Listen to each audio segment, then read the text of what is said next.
história da Bíblia é complexa e cheia de reviravoltas. Antes de se tornar o livro sagrado mais influente do mundo, seus textos foram escritos por diversos autores, em diferentes épocas e regiões. No início do cristianismo, não existia uma Bíblia definida como a conhecemos hoje. Os primeiros cristãos usavam os escritos judaicos e novos manuscritos que circulavam entre as comunidades cristãs. O Antigo Testamento era baseado na tradição hebraica, enquanto os escritos do Novo Testamento foram sendo adicionados gradualmente. Entretanto, havia divergências sobre quais textos deveriam ser considerados sagrados. Durante os primeiros séculos, diferentes comunidades cristãs adotavam listas variadas de livros inspirados, criando uma necessidade de padronização. Essa decisão começou a ser formalizada no Concílio de Hipona, em 393 d.C., e confirmada no Concílio de Cartago, em 397 d.C. Nesses eventos, a Igreja definiu 73 livros como parte da Bíblia, incluindo os chamados livros deuterocanônicos. Essa lista foi amplamente aceita e tornou-se o padrão da Igreja Católica por mais de um milênio. No século XVI, a Reforma Protestante desafiou essa tradição. Martinho Lutero questionou a inclusão dos deuterocanônicos e, ao traduzir a Bíblia para o alemão, os colocou em uma seção separada. Com o tempo, os reformadores protestantes passaram a excluí-los completamente, reduzindo o Antigo Testamento para 39 livros, formando assim a Bíblia protestante com 66 livros. Em resposta, o Concílio de Trento, em 1546, reafirmou a lista tradicional da Igreja Católica. Desde então, a diferença entre as Bíblias católica e evangélica se tornou uma questão central nas discussões teológicas. Essa divisão influenciou diretamente a maneira como os cristãos interpretam a história de Jesus, moldando suas crenças e práticas religiosas. A distinção mais evidente entre a Bíblia católica e a evangélica está na quantidade de livros. A versão católica contém 73 livros, enquanto a protestante possui apenas 66.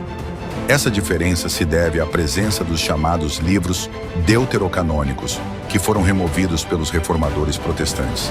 Entre esses livros estão Tobias, Judite, Sabedoria, Eclesiástico, Baruque e os 2 livros dos Macabeus. Esses textos eram amplamente utilizados no período do Segundo Templo Judaico e estavam presentes na Septuaginta, uma versão grega do Antigo Testamento usada pelos primeiros cristãos. No entanto, como não faziam parte do cânon hebraico estabelecido pelos rabinos judeus, Martinho Lutero optou por descartá-los. Os livros excluídos possuem conteúdos que reforçam doutrinas católicas, como a oração pelos mortos e a intercessão dos santos. Por exemplo, no segundo livro dos Macabeus, há uma passagem que sugere a prática da oração pelos falecidos, algo rejeitado pelo protestantismo. Essa diferença influencia diretamente a interpretação das Escrituras por cada tradição cristã. Além disso, certas edições da Bíblia protestante também possuem notas de rodapé que questionam a autenticidade de versículos encontrados na versão católica.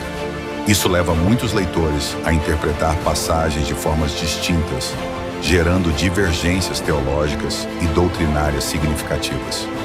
Essa diferença no cânon é um dos principais pontos de discussão entre católicos e evangélicos. Mas, para além do número de livros, outro fator crucial na compreensão da história de Jesus são as traduções e interpretações bíblicas.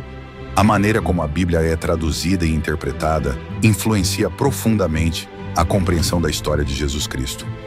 Desde os primeiros séculos, diferentes traduções surgiram para atender às necessidades linguísticas e culturais de diversas comunidades cristãs.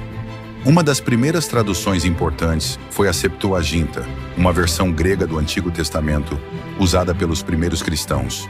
No século IV, São Jerônimo traduziu a Bíblia para o latim, criando a Vulgata, que se tornou a versão oficial da Igreja Católica por séculos.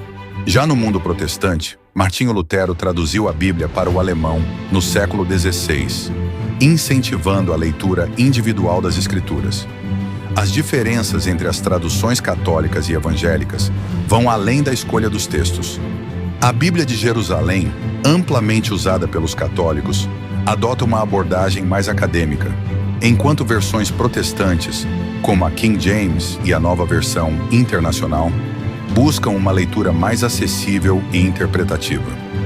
Outro ponto relevante é a forma como cada tradição interpreta passagens específicas.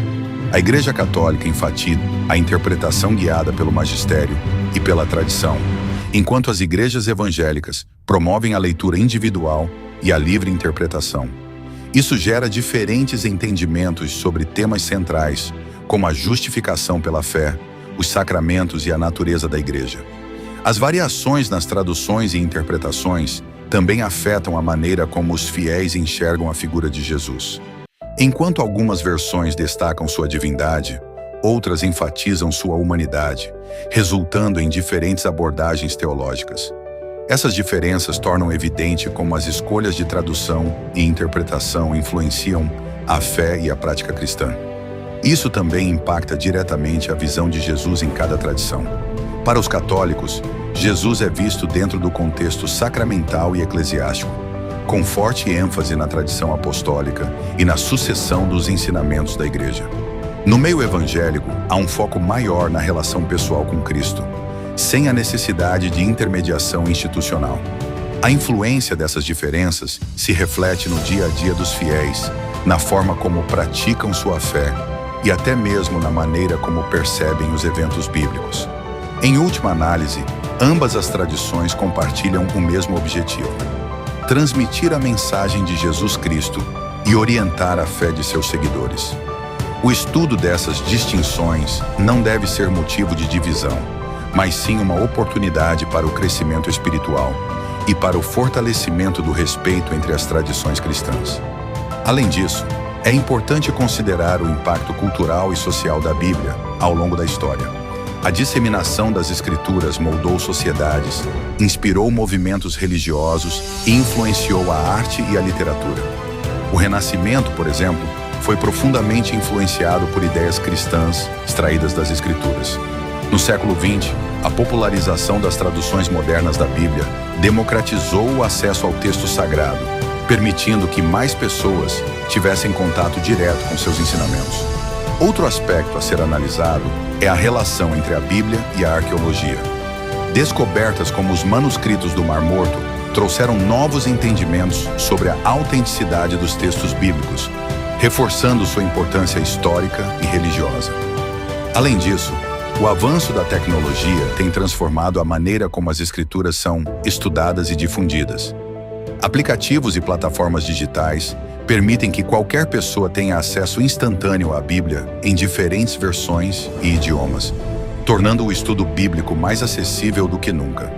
Dessa forma, a Bíblia continua a desempenhar um papel central na sociedade contemporânea, influenciando crenças, comportamentos e valores em diversas partes do mundo. Deixe nos comentários com o que você mais se identificou nessa história e qual delas você acha que traz a história real de Jesus. E até o próximo vídeo.